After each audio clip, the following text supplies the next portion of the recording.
pagi anak-anak. Bagaimana kabar kalian hari ini? Semoga baik-baik saja ya. Sebelum kita memulai pelajaran pada hari ini, alangkah baiknya kita berdoa terlebih dahulu. Doa dipimpin oleh Bapak sendiri. Jadi berdoa menurut agama dan kepercayaan masing-masing, berdoa dimulai. Berdoa selesai.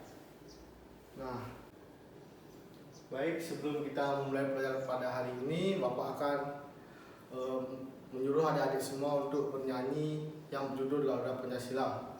Nah, kita mulai ya. 1, 2, 3. Garuda Pancasila, akulah pendukungmu, patriot proklamasi, sedia berkorban untukmu.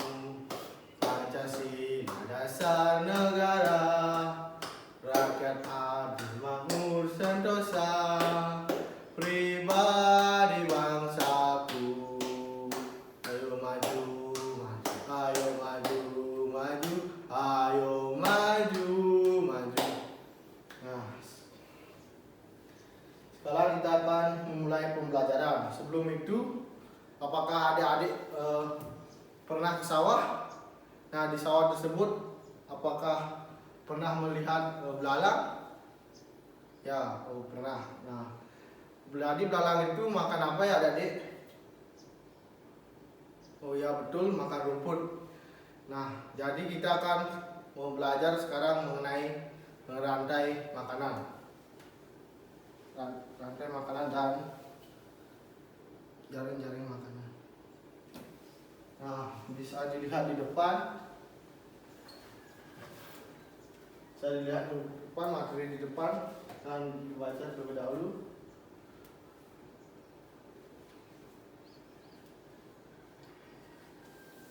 Nah, sekarang Bapak jelaskan ya. Nah, rantai makanan. Rantai makanan adalah hubungan antara berbagai organisme dalam ekosistem yang saling bergantungan satu sama lain untuk mendapatkan makanan. Nah, rantai makanan menggambarkan aliran energi dan nutrisi dari suatu organisme ke organisme lain dalam suatu ekosistem. Ini membantu menjaga keseimbangan ekosistem dan menunjukkan bagaimana perubahan suatu populasi dapat mempengaruhi populasi lain dalam rantai makanan tersebut. Nah, rantai makanan secara umum terdapat tiga peran makhluk hidup dalam rantai makanan, yaitu sebagai berikut. Nah, yang pertama ada produsen atau pembuat makanan. Produsen merupakan organisme yang mampu membuat makanan sendiri melalui proses fotosintesis. Biasanya tanaman hijau dan alga adalah produsen karena mereka menggunakan energi matahari untuk mengubah karbon dioksida dan air menjadi glukosa atau gula melalui proses fotosintesis. Yang kedua, konsumen. Konsumen adalah makhluk hidup yang tidak dapat membuat makanan sendiri sehingga mendapatkan energi dari makhluk hidup lain. Contoh konsumen adalah hewan. Nah, konsumen tingkat pertama. Konsumen tingkat pertama atau herbivora.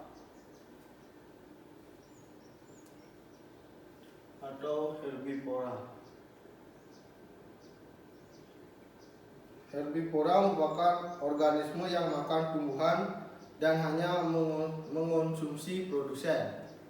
Contohnya adalah hewan seperti kambing, rusa, dan sapi. Nah, konsumen tingkatan yang kedua atau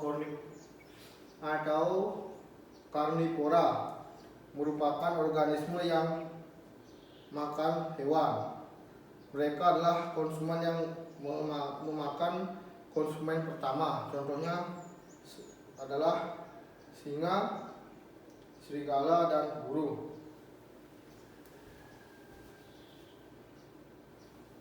Nah, yang terakhir adalah konsumen tingkat tertinggi atau pemangsa puncak. Merupakan organisme mereka memakan konsumen tingkat lebih rendah dan seringkali memiliki pemangsa alami, contohnya seperti harimau dan buaya. Nah, yang selanjutnya ada fungsi rantai makanan. Pada dasarnya rantai makanan dapat membantu makhluk hidup untuk bisa bertahan hidup dan berkembang biak. Namun ada sejumlah fungsi lain dari keberadaan rantai makanan, yakni sebagai berikut. Nah, yang pertama, menjaga kestabilan ekosistem makhluk hidup. Yang kedua, mencegah terjadinya kepunahan suatu hewan. Dan yang ketiga, menguraikan interaksi antar spesies dalam ekosistem. Dan yang terakhir, dapat membantu membedakan antar spesies basal, spesies transisi, dan spesies predator puncak. Nah, yang untuk selanjutnya ada materi selanjutnya mengenai jaring-jaring makanan.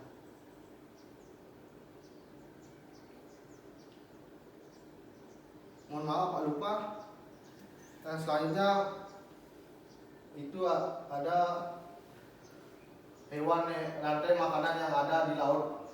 Bapak lupa tadi, Bapak sekarang jelaskan. Di lautan juga terjadi proses saling makan-memakan. Berikut ini contoh rantai makanan yang ada di laut. Ada yang pertama, produsen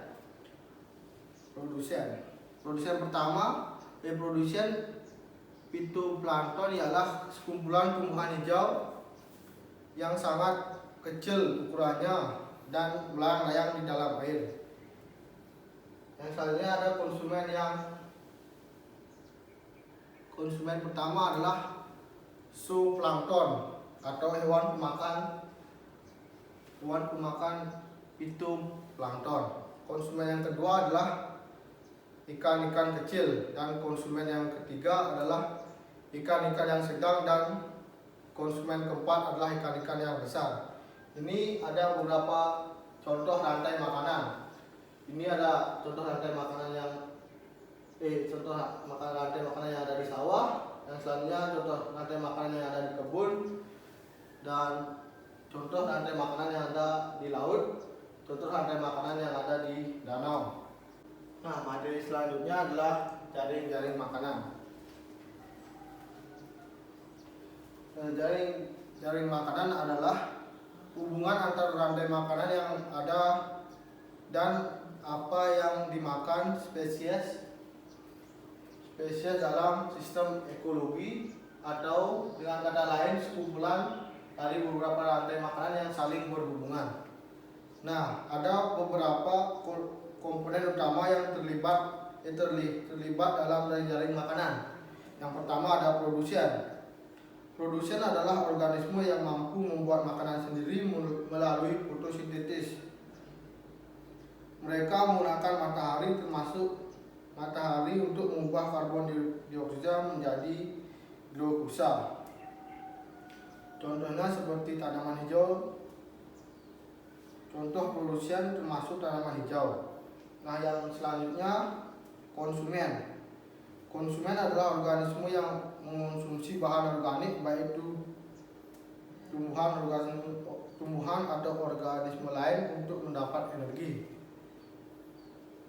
Nah, ada 3 kelompok utama di dalam konsumen. Yang pertama ada konsumen primer. Nah, konsumen primer ini adalah hewan yang makan tumbuhan langsung. Mereka tergantung pada produsen untuk mendapatkan energi. Yang kedua ada sekunder. Konsumen sekunder ini adalah hewan yang makan konsumen primer. Mereka mendapatkan energi dari memangsa konsumen sekunder. Nah, yang ketiga ada konsumen tersier. Konsumen tersier adalah hewan yang memakan konsumen sekunder. Mereka mendapatkan energi dari memangsa hewan lain di dalam rantai makanan. Contoh konsumen tersier termasuk manusia dan beberapa jenis burung pemangsa. Yang ketiga ada penguraian.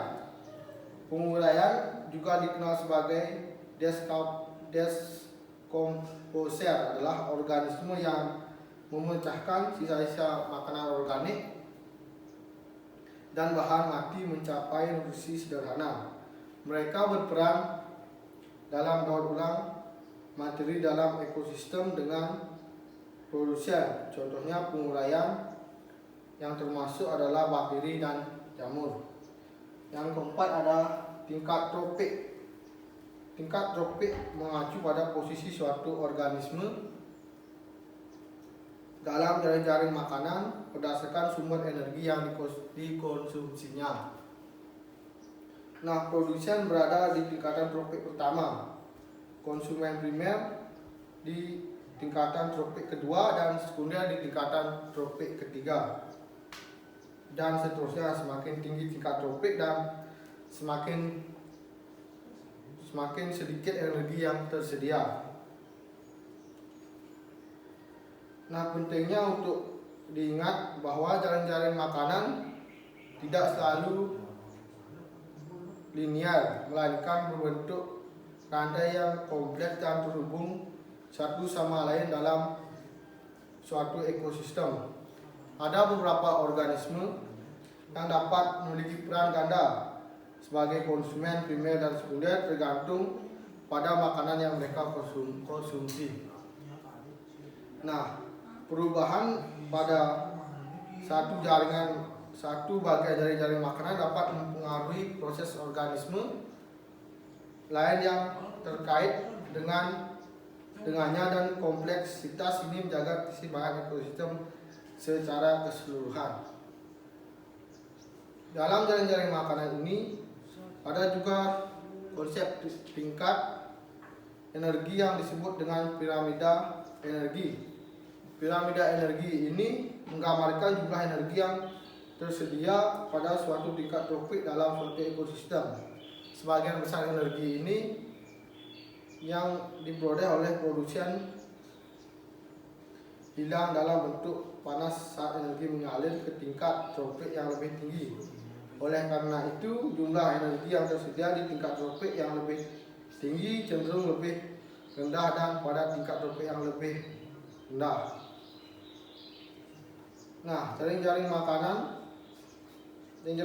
penting untuk memahami interaksi kompleks antara organisme dalam suatu ekosistem yang dampaknya terhadap keseimbangan alam. Perubahan atau gangguan dalam jaring-jaring makanan dapat memiliki efek dominan yang signifikan pada organisme lain dalam ekosistem tersebut. Oleh karena itu, pemahaman tentang jaring-jaring makanan membantu dalam pengelolaan yang bijaksana terhadap sumber daya alam dan pelestarian keanekaragaman hayati. Nah, itu penjelasan Bapak mengenai rantai makanan dan jaring-jaring makanan. Nah, selanjutnya Bapak akan menayangkan video. Nanti kalian simak video dengan baik ya. Sekarang Bapak akan menayangkan. Oke teman-teman, kita masuk di pembahasan yang pertama. Nah, sebelumnya ada yang masih ingat apa sih yang dimaksud dengan rantai makanan dalam sebuah ekosistem? Ada yang tahu? Iya betul, rantai makanan adalah peristiwa makan dan dimakan antara makhluk hidup dengan urutan tertentu. Dalam rantai makanan ini, ada makhluk hidup yang berperan sebagai konsumen dan produsen.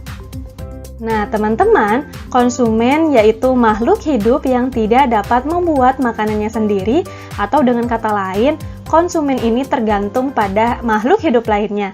Contohnya seperti manusia dan hewan.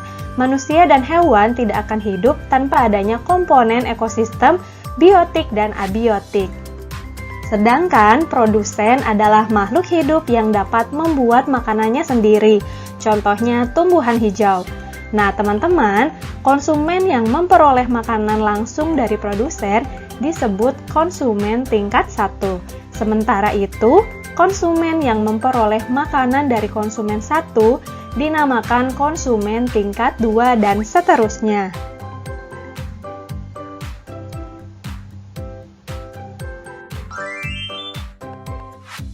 Nah, teman-teman, perlu teman-teman ketahui, tumbuhan dapat menghasilkan makanan sendiri yang dapat digunakan sebagai sumber energi bagi konsumen.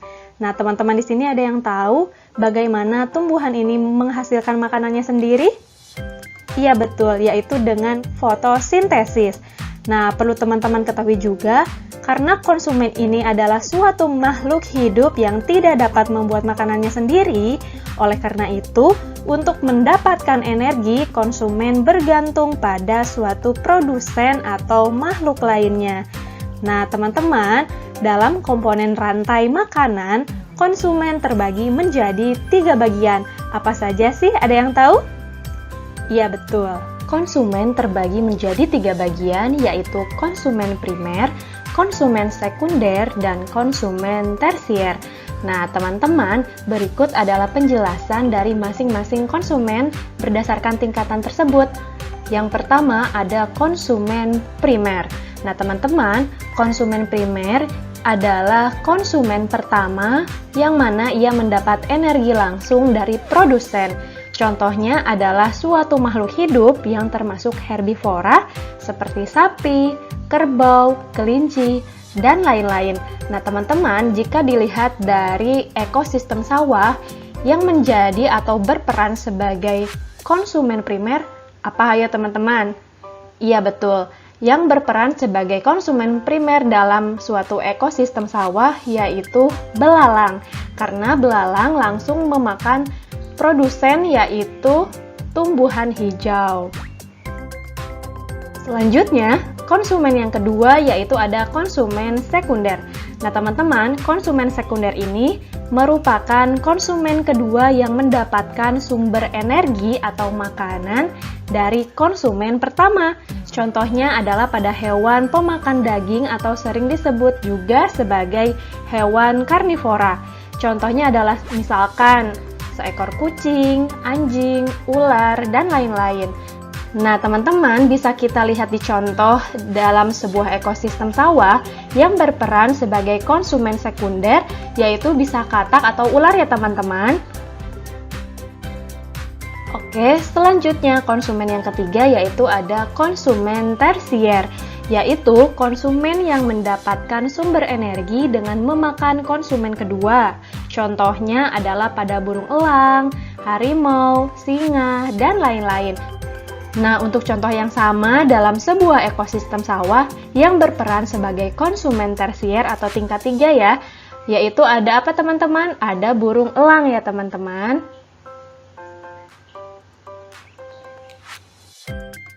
Nah, teman-teman, dalam komponen rantai makanan, selain produsen dan konsumen, ada juga dekomposer atau pengurai.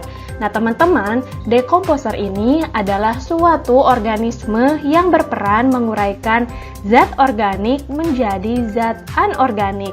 Nah, perlu teman-teman ketahui juga, dekomposer dapat menguraikan bangkai dan tumbuhan yang sudah mati, lalu nutrisi yang terdapat di dalamnya akan digunakan oleh produsen atau tumbuhan sebagai sumber nutrisi.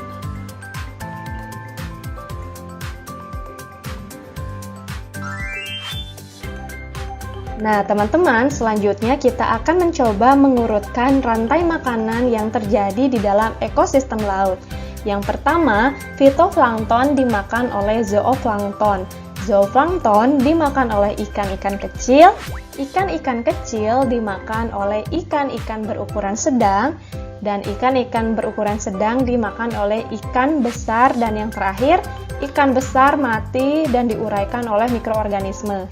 Nah, teman-teman, dalam rangkaian makanan di dalam ekosistem laut ini, fitoplankton berperan sebagai produsen karena jumlahnya sangat banyak dan menjadi cadangan makanan bagi sebagian besar makhluk hidup pada ekosistem air. Kemudian, zooplankton berperan sebagai konsumen tingkat 1, ikan-ikan kecil berperan sebagai konsumen tingkat 2, ikan-ikan sedang berperan sebagai konsumen tingkat 3, dan ikan besar berperan sebagai konsumen tingkat 4 atau konsumen puncak. Serta jika ikan besar ini mati akan diuraikan oleh dekomposer atau pengurai berupa mikroorganisme ya teman-teman.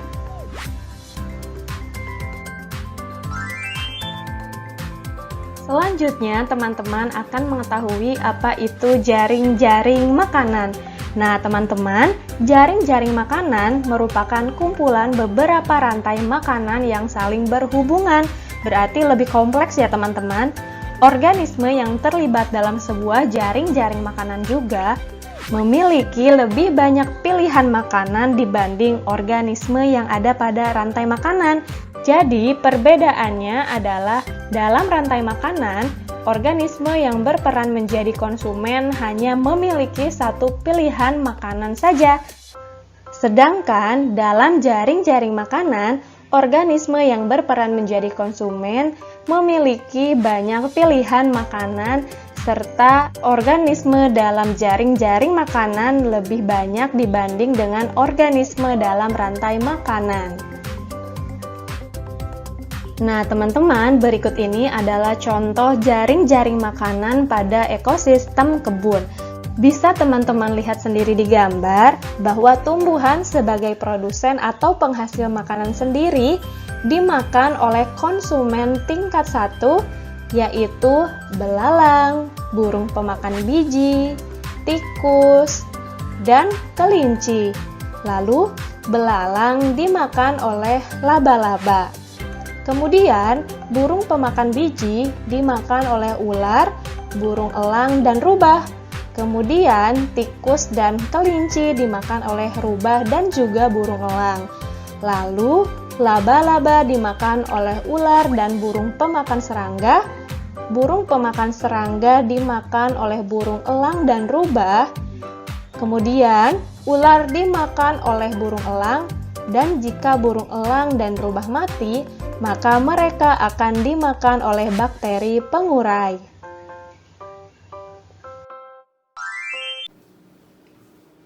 Bagaimana adik? Apakah adik sudah menyimak videonya? Oh ya, sudah. Nah, sekarang Bapak akan memberikan adik-adik LKPD. Nah, ini LKPD, silakan jawab ya. Yuk Bapak bagikan.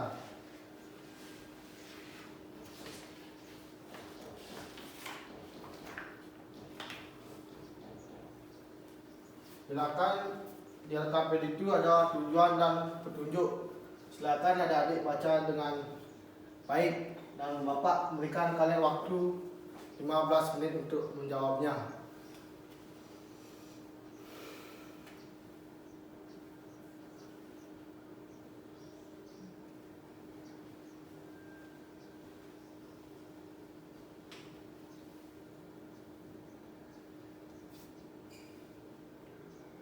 Gimana adik-adik, apakah LKPD-nya sudah selesai? Oh ya sudah. Silakan Bapak ambil ya, Bapak kumpulkan.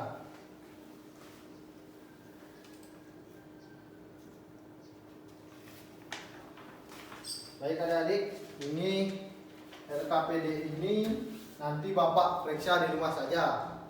Nah, sekarang kita lanjut ke Bapak sekarang akan memberikan kalian beberapa pertanyaan. Silakan nanti adik-adik untuk menjawab. Yang bisa silakan angkat tangan ya. Nah, pertanyaan yang pertama. Apa yang terjadi jika salah satu komponen rantai makanan tidak ada? Ayo, siapa yang bisa menjawab silakan angkat tangan. Siapa yang bisa silakan angkat tangan ya adik-adik. Ya silakan, Agus coba jawabnya. Ya benar sekali Agus. Jadi apa yang terjadi jika salah satu rantai makanan tidak ada? Hal ini dengan penguraian komponen kepada konsumen. Hilangnya salah satu komponen dalam rantai makanan akan mengganggu kestabilan ekosistem, dan rantai makanan dapat berfungsi menguraikan interaksi langsung antar spesies yang terdapat dalam ekosistem.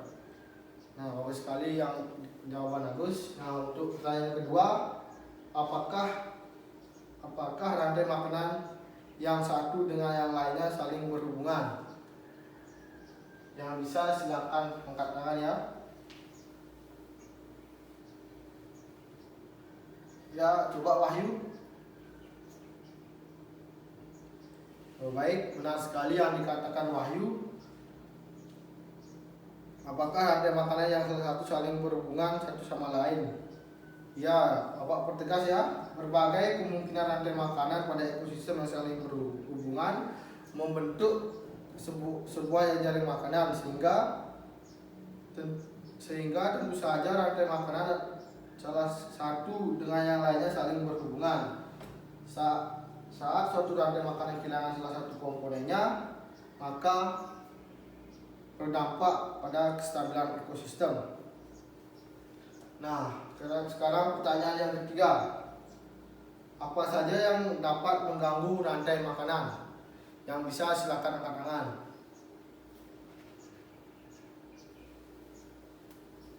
Ya, coba Mang Adi. Ya, benar sekali yang dikatakan Mang Adi. Apa yang dapat mengganggu rantai makanan? Bapak pertegas ya, banyak hal yang dapat mengganggu rantai makanan seperti penangkapan ikan menggunakan pukat harimau atau bom peledak, pembakaran hutan dan pembangunan limbah berbahaya ke lingkungannya. Hal tersebut dapat merusak ekosistem. Jika ekosistem rusak, maka rantai makanan pada ekosistem tersebut akan terganggu. Nah, sekian dulu pertanyaan pada hari ini. Pertanyaan dari Bapak, dari semua yang adik-adik, apakah ada yang bisa menyimpulkan pelajaran pada hari ini?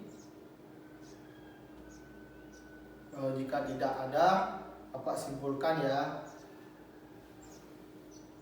Jadi kesimpulannya, rantai makanan dan jaring-jaring makanan adalah dua konsep penting dalam ekologi. Rantai makanan menggambarkan hubungan antara berbagai organisme dalam suatu ekosistem, di mana energi dan nutrisi berpindah dari satu organisme ke organisme lainnya secara berurutan. Nah, pada rantai makanan, setiap organisme berfungsi sebagai produsen, konsumen, dan diskomposer. Nah, itu kesimpulan pelajaran pada hari ini. Nah, dan apakah adik-adik apakah senang dan gembira untuk pembelajaran pada hari ini? Oke, gembira ya. Jadi untuk menutup pembelajaran pada hari ini, apakah adik-adik mau bernyanyi atau tidak? Atau kita akan menyanyi lagu Bali? Ya, kita akan menyanyikan lagu Meong-Meong ya. Baik, 1, 2, 3. Meong-meong, ale jabi kule, bikul gede-gede, kuil moko-moko, garang pesan, ngarusuin. Nah, sekian pembelajaran pada hari ini. Bapak tutup dengan karena tadi dimulai dengan doa, sekarang kita tutup dengan doa. Doa dipimpin oleh Bapak. Berdoa dimulai. Berdoa selesai. Terima kasih ya adik-adik semua. Bapak tutup dengan selamat pagi.